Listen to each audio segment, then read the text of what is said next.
Hello प्यारे नन्हे मुन्नों, कैसे हैं आप सभी और कैसी चल रही है आपकी पढ़ाई। आई होप आप सभी अच्छे होंगे और आपकी पढ़ाई भी अच्छी चल रही होगी। आप सभी का स्वागत है हमारे इस एजुकेशनल यूट्यूब चैनल में जिसका नाम है जिज्ञासा ऑर्बिट। आज हम पढ़ने वाले हैं क्लास 6 साइंस का चैप्टर 5 जिसका नाम क्या है, आपको दिख ही रहा है स्क्रीन में, लंबाई एवं गति। है ना, किस प्रकार से हम लंबाई को मापते हैं, लंबाई का मात्रक क्या होता है, कौन कौन से मात्रकों का यूज किया जाता है, गति क्या होती है, गति का मापन किस प्रकार से किया जाता है, ये सभी हम इस चैप्टर में देखने वाले हैं। तो इस चैप्टर में हम कौन कौन से टॉपिक्स को कवर करेंगे, पहले हम उसमें एक नजर डाल देते हैं। ठीक है, ज्यादा टॉपिक्स को देखकर आपको घबराना नहीं है, सारे टॉपिक्स को आपको एकदम इजी वे में समझाया जाएगा जिससे आपको सारे टॉपिक्स क्लियर हो जाएंगे। तो हमारा फर्स्ट टॉपिक है मापन की विधि। है ना, कि मापन के लिए कौन कौन सी विधियों का प्रयोग किया जाता है। मानक मात्रक मतलब मात्रक कितने प्रकार के होते हैं, है ना, मानक मात्रक क्या होता है, तो ये भी हम देखेंगे। फिर नेक्स्ट है लंबाई मापने की सही विधि क्या होती है। लंबाई तो हम माप लेते हैं लेकिन सही विधि क्या होती है। फिर हम नेक्स्ट देखेंगे कि अगर मान लीजिए, देखिए अगर जैसे कि कोई मान लीजिए कोई ऐसी सीधी सी जगह है तो हमने इसकी लंबाई माप ली। अगर जैसे मान लीजिए कोई इस तरीके से है ना, कोई भी चीज अगर इस तरीके से और हमें उसकी लंबाई मापनी है, जैसे वक्र रेखा में, है ना, वक्र रेखा में अगर कोई चीज है तो हम उसकी लंबाई किस प्रकार से मापेंगे, हम ये भी इस चैप्टर में देखेंगे। फिर हम देखेंगे स्थिति का निर्धारण करना, कि हम हमारे सापेक्ष किस प्रकार से एक स्थिति का निर्धारण कर सकते हैं। नेक्स्ट है हमारा गतिशील वस्तुएं क्या होती हैं, है ना, गति के प्रकार, गति के कितने प्रकार होते हैं, ये सभी टॉपिक्स हम इस चैप्टर में देखेंगे। है ना, तो इतने सारे टॉपिक्स देखकर आपको घबराना नहीं है, ये सारे टॉपिक्स हम एक एक कर कर पढ़ेंगे। वीडियो लेंथी होगा तो 2 पार्ट में करेंगे, अगर छोटा होगा तो एक ही पार्ट में इसको कवर कर लेंगे। तो आइए स्टार्ट करते हैं हमारा पहला पॉइंट। पहला पॉइंट जैसे कि हमने देखा था क्या है, मापन की विधि। देखिए आपने भी कभी ना कभी आप भी कुछ सामान लेने के लिए गए होंगे और आपने किसी चीज को मापने के लिए दुकानदार से जरूर कहा होगा। जरा सोचिएगा कि आप कौन सा सामान लेने के लिए गए थे जो आपने दुकानदार से कहा था मापने के लिए। ठीक है, तो हमारी जो मापन की विधि की बात है ये शुरू होती है एक कहानी से। कौन सी कहानी से, कि एक ये लड़की है, इसका नाम क्या है, दीपा। ठीक है, और इसकी उम्र है 11 वर्ष और ये कहाँ की है, हरियाणा की। ठीक है, ऐसा हमें बताया गया है कहानी में। देखिए ये तो क्या हुआ, इसकी स्कूल की छुट्टियां लगी। अब जैसे ही छुट्टियां लगी तो इसने तो पहले ही दिन आया, अपनी ड्रेस को उतारा, धोया धाया उसे और फोल्ड करके क्या रख दिया, अलमारी में रख दिया। अब क्या हुआ इसके बाद, अब स्कूल तो खुलेंगे ही ना, छुट्टी के में भले एंजॉय कर लो लेकिन उसके बाद स्कूल तो फिर जाना ही होता है। तो अब इसके बाद इसने क्या हुआ, अलमारी को फिर खोला, ड्रेस निकाली, देखा, पहनकर देखा तो क्या हुआ, ड्रेस कुछ छोटी आ रही थी।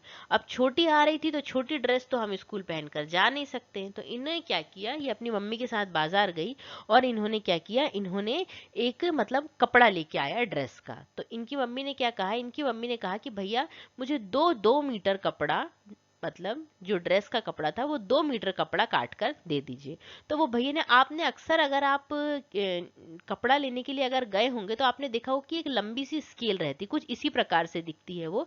तो इसकी सहायता से वो क्या करते हैं, इसकी सहायता से वो नाप लेते हैं कपड़े को और मीटर से कपड़ा हमें नाप कर काट कर दे देते हैं।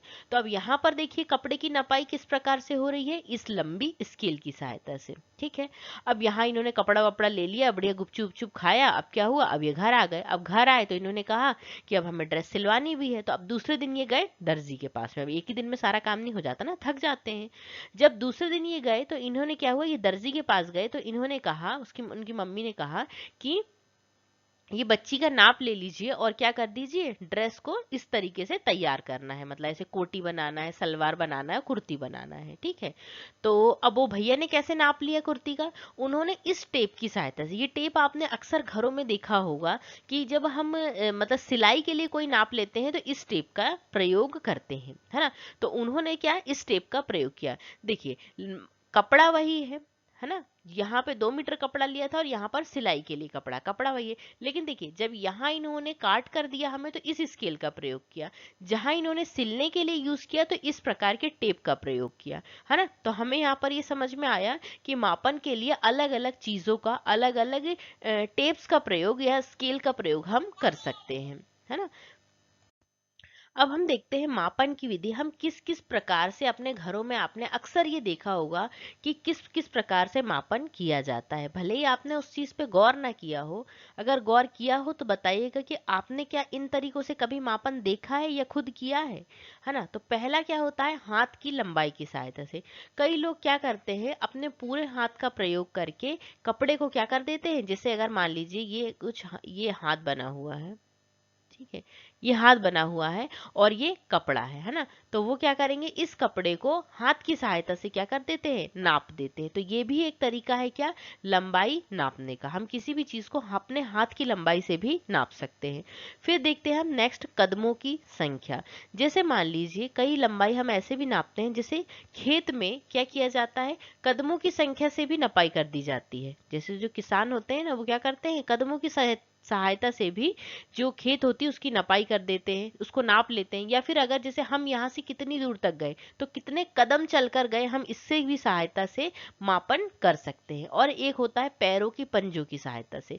मतलब क्या होता है, हम पैरों के पंजों को एकदम चिपका चिपका के रखते हैं और देखते हैं कि हमने कितने पंजे रखे हैं या हम कितनी दूर तक आ गए हैं। तो ये सभी क्या है, मापन की विधियां। ये सभी सामान्य विधियां हैं जो हमने अपने घरों में अक्सर देखा होगा। क्या आपने भी देखा है, क्या आपने इस पे गौर किया है? अब हम देखते हैं एक और विधि, शायद इसका प्रयोग तो आपने जरूर से किया ही होगा। देखिए ये क्या है, इसे हम कहते हैं, इसे हम हमारी लैंग्वेज में तो बित्ता कहते हैं, ठीक है। इसे क्या कहते हैं, इसे कहते हैं एक बित्ता, ठीक है। लेकिन इसे इस मतलब जो पुस्तक की लैंग्वेज है उसमें क्या कहा गया, उसमें कहा गया है बालिश्त, है ना। बालिश्त का उपयोग, अब देखिए जो बच्चे होते हैं उनके हाथ बहुत ही छोटू से होते हैं ना, इतने छोटू से। अब देखिए उनके जो बालिश्त का आकार होगा वो कैसा होगा, छोटा होगा।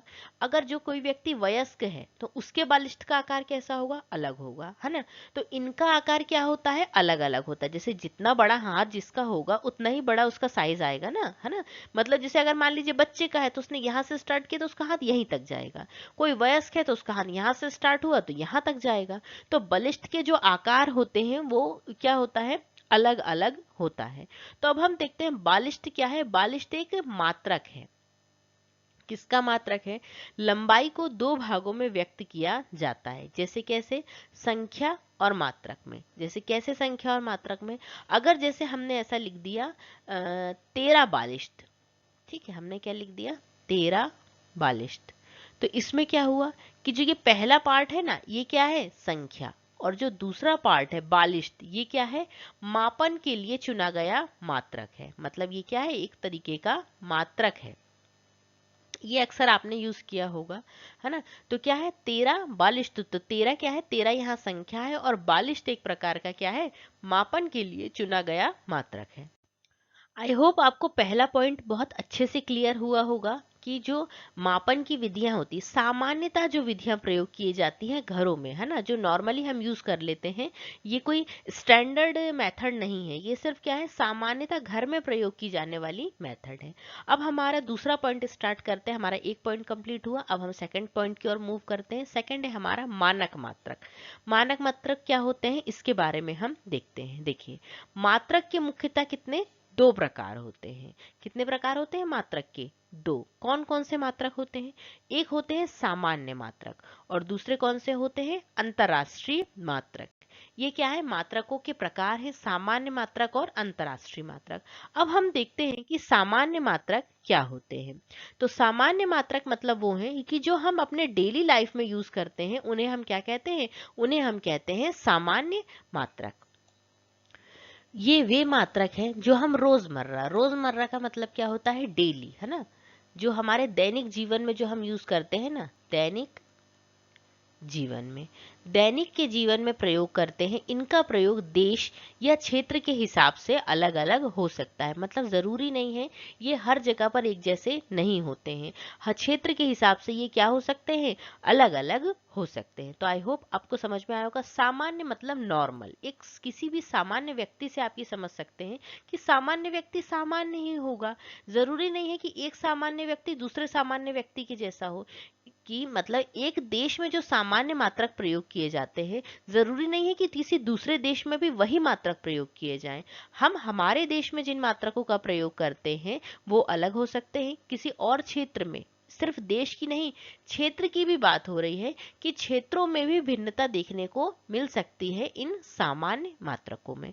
अब हम मूव करते हैं हमारे नेक्स्ट अंतर्राष्ट्रीय मात्रक की ओर। अंतर्राष्ट्रीय मात्रक क्या होते हैं? देखिए, अंतरराष्ट्रीय मतलब क्या होता है कि जिसका प्रयोग व्यापक स्तर पर किया जाता है, जिसे सभी लोग मानते हो, है ना। तो इसका हम अंतरराष्ट्रीय नाम से ही समझ में आ रहा है हमें। तो अंतरराष्ट्रीय मात्रक क्या होंगे? देखिए, इन मात्रकों को पूरी दुनिया में समान रूप से अपनाया जाता है ताकि माप में कोई भ्रम ना हो। जैसे अगर मान लीजिए आपने यहाँ पर 2 मीटर कपड़ा खरीदा, आपने भारत में 2 मीटर कपड़ा खरीदा, अब आप चले गए कहाँ? अमेरिका। ठीक है, ऐसा मान लीजिए आप चले गए अमेरिका, तो क्या ये जो 2 मीटर कपड़ा है अमेरिका में जाकर 4 मीटर हो जाएगा? क्या ये जो 2 मीटर कपड़ा है अमेरिका में जाकर 1 मीटर हो जाएगा? नहीं, ऐसा नहीं है। ये जो 2 मीटर कपड़ा है ये 2 मीटर ही रहेगा, चाहे आप भारत में नपवा लीजिए, चाहे अमेरिका में नपवा लीजिए, चाहे कहीं नपवा लीजिए। क्या है, कपड़ा जितना है उतना ही रहेगा और जो इसकी यूनिट है वही रहेगी। ठीक है, इससे क्या हो, इसीलिए अपनाया गया है इसमें कि ताकि कोई भ्रम की स्थिति ना हो। ठीक है, इन्हें एसआई सिस्टम क्या कहा जाता है? इन्हें एसआई सिस्टम या सिस्टम इंटरनेशनल यूनिट्स कहा जाता है। क्या कहा जाता है? सिस्टम इंटरनेशनल यूनिट्स कहा जाता है। अब हम देखते हैं लंबाई। ऐसा अंतरराष्ट्रीय मात्रक का उदाहरण क्या होगा? लंबाई अगर हम जैसे देखते हैं तो लंबाई का जो एसआई मात्रक है, एसआई मतलब क्या होता है? हमें अभी हमने देखा कि सिस्टम इंटरनेशनल यूनिट्स, है ना। एसआई मात्रक क्या है? लंबाई का एसआई मात्रक होता है मीटर। जब हम किसी चीज की लंबाई नापते तो उसे हम किस में नापते हैं? मीटर में। इसका प्रतीक स्मॉल एम होता है। ठीक है, लंबाई का जो मात्रक है वो क्या है? मीटर, और इसका प्रतीक क्या होता है? स्मॉल एम होता है। 1 मीटर को 100 बराबर भागों में विभाजित किया जाता है। मतलब इसका मतलब क्या हुआ कि 1 मीटर जो है वो किसके बराबर है? सेंटीमीटर के 100 भागों के बराबर है। मतलब जब 100 सेंटीमीटर बनेंगे, जब 100 सेंटीमीटर मिलेंगे तो 1 मीटर बनेगा। मतलब क्या है इसका? मतलब ऐसे समझ सकते हैं हम, 100 छोटे छोटे लड्डू हैं। ठीक है, जैसे ये बहुत सारे छोटे छोटे लड्डू हैं, मतलब मान लीजिए ये 100 लड्डू हैं। जब ये 100 लड्डू बनेंगे ना, मिलेंगे, तब क्या बनेगा? ये एक बड़ा लड्डू बनेगा। तो जो ये 100 छोटे छोटे लड्डू है ना, ये क्या है? सेंटीमीटर। और जो ये एक बड़ा लड्डू बना है ना, ये क्या है? मीटर। ऐसे ही जब 100 सेंटीमीटर मिलते हैं तब 1 मीटर बनता है। फिर उसके बाद हम देखते हैं जो प्रत्येक भाग है उस प्रत्येक भाग को क्या कहा जाता है? सेंटीमीटर कहा जाता है। मतलब 1 मीटर को 100 बराबर भागों में विभाजित किया जाता है, और उन 100 बराबर भागों में, जैसे मान लीजिए हमने मीटर को क्या किया? ऐसे 100 बराबर भागों में विभाजित कर दिया, तो जो ये प्रत्येक है ना, इस प्रत्येक को क्या कहा जाएगा? सेंटीमीटर कहा जाएगा। आई होप आपको समझ में आया होगा। हमने क्या देखा? अभी हमने देखा मापन की विधियां, फिर नेक्स्ट पॉइंट हमने देखा क्या? मानक मात्रक। मानक मात्रक में हमने सामान्य मात्रक देखा और अंतर्राष्ट्रीय मात्रक देखा। सामान्य मात्रक जो हम अपने दैनिक जीवन में प्रयोग करते हैं, है ना। और जो अंतर्राष्ट्रीय मात्रक मतलब जिनका प्रयोग पूरी दुनिया में किया जाता है। अगर हम जैसे देखते हैं कि लंबाई, लंबाई का एसआई मात्रक क्या होता है? मीटर। इसका प्रतीक स्मॉल है, और 1 मीटर को 100 बराबर भागों में विभाजित किया जाता है, तो प्रत्येक भाग को क्या कहा जाता है? सेंटीमीटर कहा जाता है। तो आई होप आपको इतना सारा सभी क्लियर हुआ होगा। देखिए, इस स्केल का प्रयोग आपने अभी तक जरूर कभी ना कभी किया ही होगा। आपने देखा ही होगा, ये 15 सेंटीमीटर की क्या है? स्केल है। तो इसे कहा जाता है 15 सेंटीमीटर लंबाई का पैमाना, है ना। स्केल कहते हैं हम तो इसे, है ना। आप क्या कहते हैं? स्केल ही कहते होंगे। तो इसमें देखिए क्या है, यहाँ पर 15 तक नंबर हमें लिखे हुए दिख रहे हैं। जैसे यहाँ से 0 से 15 तक, और यहाँ पर भी 0 से 15 तक। ये थोड़े कैसे हैं? ये उल्टे लिखे हुए हैं। अब देखिए हम देखते हैं क्या है लंबाई इसकी। क्या है लंबाई इसकी? हमें देखने को मिल रही है कितनी? 15 सेंटीमीटर। अब देखिए इसमें सेंटीमीटर में 0 से 15 तक क्या किया जाता है? नंबर लिखे गए हैं। दो बढ़े चिन्हों के बीच के भाग की लंबाई कितनी है? 1 सेंटीमीटर है। मतलब क्या हुआ कि जो दो बढ़े चिन्ह है ना, जैसे यहाँ से लेके यहाँ तक जो ये जो दो बड़े चिन्ह दिख रहे हैं, बड़े चिन्ह मतलब जो ये थोड़ी डार्क वाली लाइन दिखती है, तो इनकी क्या है, ये 1 सेंटीमीटर है। 0 से 1 के बीच में क्या होगा, 1 सेंटीमीटर। 1 से 2 के बीच में 2 सेंटीमीटर, है ना। ऐसे ही हम आगे बढ़ते जाएंगे, 2 से 3 के बीच में 3 सेंटीमीटर। जब हम लास्ट तक पहुंच जाएंगे तो ये कितने की हो जाएगी, 15 सेंटीमीटर की हो जाएगी। मतलब जो दो डार्क चिन्ह दिख रहे हैं उनके बीच के भाग में कितनी दूरी है, 1 सेंटीमीटर की। 1 सेंटीमीटर लंबाई के भागों को फिर बराबर 10 भागों में विभाजित किया जा सकता है। देखिए, जब हमने 1 मीटर की बात की थी तो 1 मीटर को हम कितने भागों में विभाजित कर रहे थे, 100। तब क्या बन रहा था, सेंटीमीटर। जब हम 1 सेंटीमीटर की बात कर रहे हैं तो इस सेंटीमीटर को हम कितने भागों में विभाजित कर सकते हैं, 10 बराबर भागों में। जब हम इसे 10 बराबर भागों में विभाजित करते हैं तो इन छोटे भाग में प्रत्येक की लंबाई को क्या कहा जाता है, mm मतलब मिलीमीटर कहा जाता है। मतलब जो ये छोटे छोटे हैं ना, इन्हें क्या कहा जा रहा है, मिलीमीटर कहा जा रहा है। 1 मिलीमीटर लंबाई का वह सबसे छोटा मान है जिससे आप इस पैमाने का उपयोग करके माप सकते हैं। 1 मिलीमीटर 1 सेंटीमीटर के 10वें भाग के बराबर होता है। मतलब देखिए, जो 1 मिलीमीटर है ना, जो 1 सेंटीमीटर जो है वो मिलीमीटर के कितने, 10वें भाग के बराबर मिलीमीटर, है ना। 10वें भाग के मतलब 1 सेंटीमीटर में मिलीमीटर के कितने भाग आते हैं, 10 भाग आते हैं। अब ऐसा हमें नहीं समझना है कि यहाँ 100 दिख रहा है तो ये बड़ा होगा और यहाँ 1 दिख रहा है तो ये छोटा होगा। हमें कैसे समझना है, देखिए इस बात में बहुत सारा कंफ्यूजन रहता है। कई बच्चे सोचते हैं कि ये बड़ा है, लेकिन ये बड़ा नहीं है। देखिए, जब ये 100 मिल रहे हैं, आप ये समझिए, जब ये 100 भाग मिल रहे हैं तब ये 1 भाग बन रहा है, तो मतलब बड़ा कौन हुआ, ये हुआ।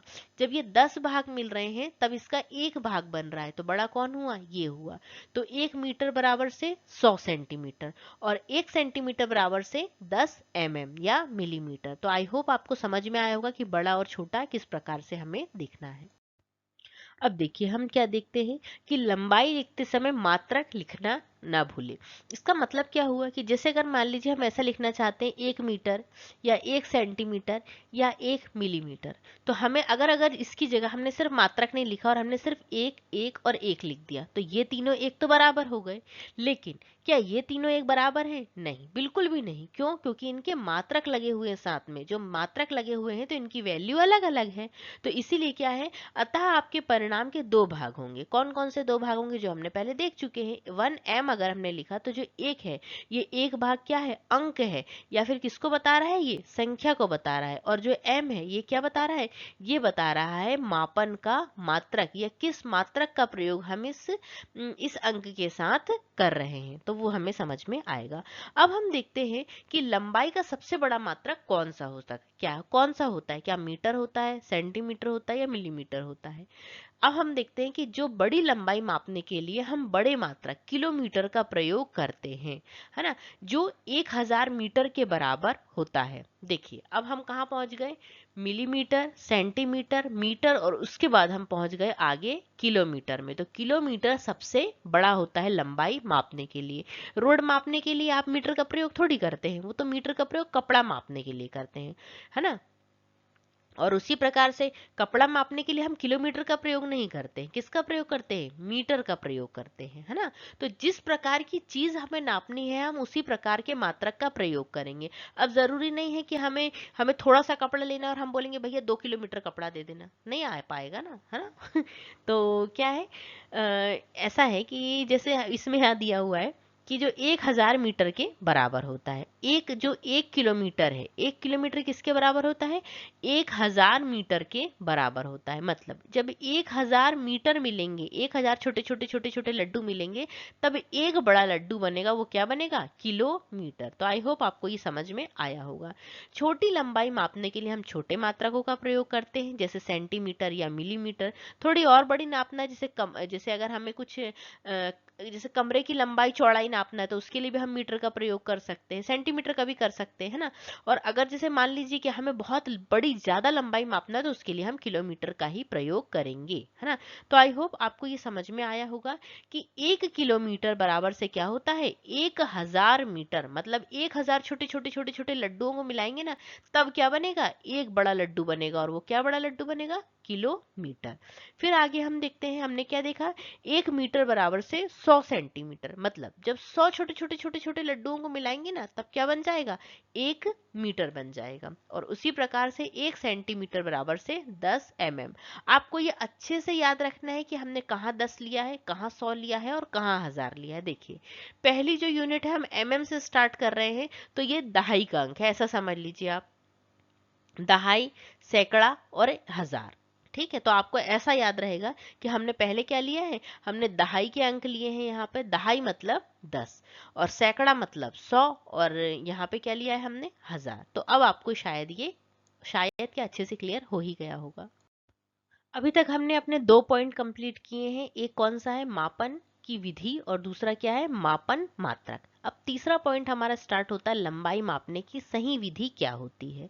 देखिए अगर जैसे हमें इस पेंसिल की लंबाई मापना है, तो अभी जो हमने स्केल देखी थी उसकी सहायता से हम इसकी लंबाई नाप सकते हैं, है ना, ये क्योंकि स्ट्रेट है। लेकिन अगर मान लीजिए हमें इस पेड़ की मोटाई नापना है, मैंने देखिए यहाँ अलग अलग शब्द प्रयोग किए हैं। मैंने कहा इसकी लंबाई मापना है, और यहाँ हम पेड़ की क्या नापेंगे, मोटाई नापेंगे, है ना। या लंबाई भी, अगर मोटाई अगर जैसे हमें नापना है, तो क्या हमें किस प्रकार के टेप की जरूरत पड़ेगी, जो दर्जी प्रयोग करते हैं, जो टेप लचीला हो, है ना, जो घूम सके, उसके लिए। अब स्केल को हम ऐसे रख रख के थोड़ी गोलान बनाएंगे। यहाँ पर हम कैसा यूज करेंगे, जो लचीला टेप हो उसका प्रयोग हम यहाँ पर करेंगे। तो मापने के लिए भी अलग अलग तरीकों का प्रयोग किया जाता है, अलग अलग स्केलों का प्रयोग किया जाता है। अब देखिए क्या है, पैमाने को रखने की सही विधि क्या होती है। किसी को भी अगर हम, जैसे अगर मान लीजिए जो हमने अभी पेंसिल लिखी थी, अगर उसे ही हम क्या कर रहे हैं, नाप रहे हैं, तो उसे नापने की सही विधि क्या होगी, उसे नापने की सही विधि ये होगी। देखिए इस प्रकार से जैसे हमने ये स्केल रखा है, और यहाँ पे देखिए स्केल थोड़ी सी कैसी दिख रही है, तिरछी दिख रही है ना। तो यहाँ पर क्या है, सही लंबाई नहीं आ पाएगी। लेकिन जब हम क्या है, स्केल को एकदम सीधा रखेंगे ना, तो क्या होगा, लंबाई हमारी एकदम एक्यूरेट आएगी।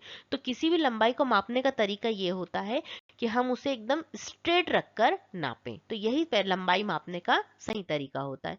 फिर हम ये देखते हैं कि पैमाने को पढ़ते समय हमारे आंख की स्थिति क्या होनी चाहिए। जैसे अगर मान लीजिए हमने लंबाई पढ़ तो लिया, जैसे अगर मान लीजिए ये स्केल है, जैसे पेंसिल की हम क्या कर रहे हैं, लंबाई माप रहे हैं। तो देखिए ये जो इसका सिरा है, ये कहाँ आ रहा है, 0 सेंटीमीटर में। मतलब हमें 0 से स्टार्ट करना है, और ये कहाँ तक जा रहा है, देखिए लगभग ये यहाँ तक आ रहा है, मतलब 13.5 सेंटीमीटर तक आ रहा है। तो अगर जैसे हम यहाँ से जैसे यहाँ से हमारी आंख बनी हुई है ये, ठीक है, ये पूरी इमेज नहीं आई है, ये हमारी आंख है। तो ये हमारी, इसे आंख बना देते हैं, ठीक है, ये हमारी आंख है। तो अगर हम इसमें लंबाई, अगर हम इसकी क्या कर रहे हैं, पैमाने को पढ़ रहे हैं, तो हम यहाँ से नहीं पढ़ेंगे, यहाँ से नहीं पढ़ेंगे। सही स्थिति क्या होगी, जो हमारी ये बीच वाली स्थिति है ना, मतलब जहां जो हमारा पॉइंट एंड हो रहा है उसकी ठीक स्ट्रेट हमारी आंख होनी चाहिए, मतलब सीधे हमें यहीं से देखना चाहिए। तब हमारी जो लंबाई है वो एकदम एक्यूरेट आएगी। ठीक है, तो यही होता है पैमाने को पढ़ने की सही स्थिति। अब हम देखते हैं कि यदि अगर मान लीजिए कि हमारा पैमाना टूटा हुआ है, तो क्या उससे भी हम लंबाई नाप सकते हैं, क्या ऐसा हो सकता है कि हम उससे लंबाई नाप लें। आपको क्या लगता है इसके बारे में। तो इसका आंसर है कि जी हाँ, हम उस टूटे हुए पैमाने से भी लंबाई नाप सकते हैं। देखिए आपको ये स्केल दिख रही होगी, इस स्केल में देखिए यहाँ 0 से स्टार्ट हो रहा है और यहाँ 14 तक गया है ना। और यहाँ 1 से स्टार्ट हो रहा है और 15 तक गया। इसका मतलब क्या है कि जो ये वाला सिरा है, यहाँ पे क्या लिखा होगा, यहाँ पे 0 लिखा होगा और यहाँ 15 लिखा होगा। तो ये वाला जो सिरा है, ये यहाँ से क्या हो गया, टूट गया है। तो अब अगर मान लीजिए हमें किसी पेंसिल की लंबाई नापना है, तो हम उसे कहाँ से नापेंगे। अब ये पार्ट तो है ही नहीं इसका, ये पार्ट तो गोल हो गया है। मैं इसे मिटा देती हूँ, ये पार्ट तो देखिए है ही नहीं, गोल हो गया। तो अब हम क्या करेंगे, हम हमारी किसी भी चीज की लंबाई नापना है, जैसे पेंसिल की लंबाई नापना, तो उसे हम कहाँ रखेंगे, 1 सेंटीमीटर पे रखेंगे। और अगर मान लीजिए हमारी जो स्केल है, वो जो हमारी पेंसिल है, वो कहाँ तक जा रही है, 10 सेंटीमीटर तक जा रही है। तो इसका क्या मतलब है कि हमारी जो पेंसिल है वो कितनी लंबी, 10 सेंटीमीटर की है? नहीं नहीं, ये तो गलत बात है। हमारी जो पेंसिल है हमने कहाँ से नापा, टूटे हुए पैमाने का हमें ध्यान रखना है कि जो हमारी जो स्केल है वो कैसी है, टूटी हुई है। तो हमने यहाँ पर देखिए 1 सेंटीमीटर यहाँ पे कम किया है ना, तो 1 सेंटीमीटर जब हम कम किया है तो जो आंसर आया हमारा उसमें भी तो हमें 1 सेंटीमीटर कम करना होगा ना। तो इसका मतलब ये है कि हमारी जो पेंसिल है वो कितनी लंबाई की है, 9 सेंटीमीटर की है। मतलब अगर जैसे मान लीजिए आपकी स्केल यहाँ से टूट जाती है, ठीक है, फॉर एग्जाम्पल अगर आपकी ऐसा मान लीजिए कि जो आपकी स्केल है वो यहाँ से टूट गई है और हमने क्या किया, हमने यहाँ से नापना शुरू किया, तो हम यहाँ पे क्या करेंगे, हम यहाँ पर जितने सेंटीमीटर की स्केल टूटी हुई है उतना घटा देंगे तो हमारा आंसर प्राप्त हो जाएगा हमें। तो टूटे हुए पैमाने की सहायता से भी हम लंबाई माप सकते हैं। अब नेक्स्ट हम देखते हैं कि जो दृष्टिबाधित बच्चे होते हैं जिन्हें देखने में समस्या होती है उनके लिए भी क्या किया जाता है, उनके लिए भी मापन स्केल बनाई जाती है। लेकिन क्या होता है इनके लिए, जैसे कि हम ये देखते हैं कि इनके पढ़ने के लिए क्या उभरे हुए अंकों का प्रयोग किया जाता है, उभरे हुए बिंदुओं का प्रयोग किया जाता है, 6 डॉट की सहायता से अक्षरों को बनाया जाता है। तो उभरे हुए बिंदु की सहायता से पैमाने का प्रयोग किया जाता है जिन्हें वो क्या करते हैं, स्पर्श से महसूस किया जाता है, मतलब वो छू कर महसूस करते हैं और उस नंबर को पहचानने का प्रयास करते हैं। आई होप अभी तक हमने जितना भी पढ़ा है वो आपको अच्छे से समझ में आया होगा कि पैमाना रखने की जो, स्केल रखने की जो सही विधि क्या होती है, हमें पढ़ने की सही विधि क्या होती है, क्या हम टूटे हुए पैमाने की सहायता से भी लंबाई नाप सकते हैं। अब हम नेक्स्ट देखते हैं कि किसी वक्र रेखा की लंबाई को मापना। वक्र रेखा मतलब जैसे देखिए ये आपने जरूर देखा होगा, अभी दिवाली का टाइम अभी अभी गया है, अभी हमने 11वीं भी मनाई है, तो यहाँ पर देखिए क्या है, ये इस प्रकार की सीरीज आपने जरूर देखी होगी अपने घरों में। अब आप यहाँ जाते हैं तो आप दुकान में क्या कहते हैं कि कैसी सीरीज दे देना, मतलब ये कैसी आती है, ये भी लंबाई से आती है। अगर हमें इसकी लंबाई नापना है तो हम कैसे नापेंगे इसकी लंबाई, सीधी सीधी तो नहीं नाप सकते क्योंकि ये कैसी है, ऐसी घूमी हुई है। तो इसकी लंबाई मापने के लिए हम क्या करते हैं, वक्र रेखा की स्थिति में लचीले मापन फीते या धागे का उपयोग कर मापन किया जाता है। लचीला मापन मतलब जो मैंने टेप बताया था ना, जो दर्जी प्रयोग करते हैं वो वाला, या फिर हम धागे की सहायता से भी क्या कर सकते हैं, मापन कर सकते हैं। अगर हमने धागे की सहायता से मापन किया है तो हम क्या करेंगे, मापने के बाद धागे को सीधा करेंगे और मीटर के पैमाने पर, जैसे मान लीजिए ये धागा बनाया है हमने, है ना, ये हमने धागे की सहायता से नापा है।